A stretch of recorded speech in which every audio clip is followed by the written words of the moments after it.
দেখছেন সবার খবর, সবার নজর, বার্তা এক নজর। গরমের দুপুরে ফলবাজারে স্বস্তি দিচ্ছে আম লিচুর মিষ্টি সুবাস। বৈশাখ ও জ্যৈষ্ঠ আম ও লিচুর মাস। সাধারণত এই সময় আম ও লিচুর চাহিদা তুঙ্গে থাকে। এবছরে চাহিদা রয়েছে। গরমের দুপুরে শিলিগুড়ির ফলবাজারে শোভা বাড়াচ্ছে আম এবং লিচু। ফল গেলে এদিন বাজারে শুধুমাত্র আম আর লিচুর মিষ্টির সুবাস পাওয়া যায়। কৃষ্ণনগরের হিমসাগর ফারাক্কার লিচু শিলিগুড়ির ফল বাজারে শোভা বাড়িয়ে তুলেছে।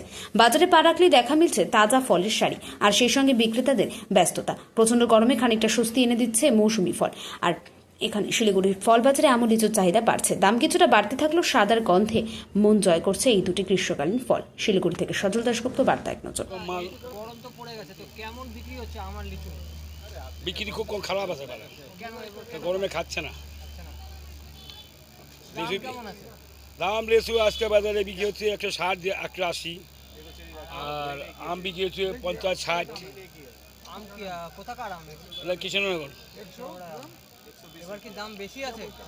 এবার দাম হিসেবে কমই আছে, দাম পরে বাড়বে, কারণ এই সব ঝরে পড়া মাল শেষ হয়ে যাবে, তারপরে দাম বাড়বে।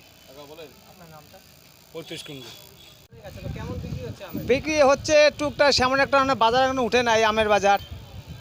গরম তো ভালোই আছে। গরম তো ভালো পড়ছে। কি আম এসছে? এটা আছে হিমসাগর আসছে, ল্যাংড়া আসতেছে। ল্যাংড়া? ল্যাংড়া হিমসাগরটা কোথাকার? হিমসাগরটা কৃষ্ণনগর। আর মালদার আম ঢুকেছে? আর মালদারে ঢুকেছে। কোনটা মালদার আম? মালদার আম আমার কাছে নাই, মালদার ঢুকে গেছে। শিলিগুড়িতে আছে? হ্যাঁ, শিলিগুড়িতে আছে। আপনার নামটা? বিশুপাল।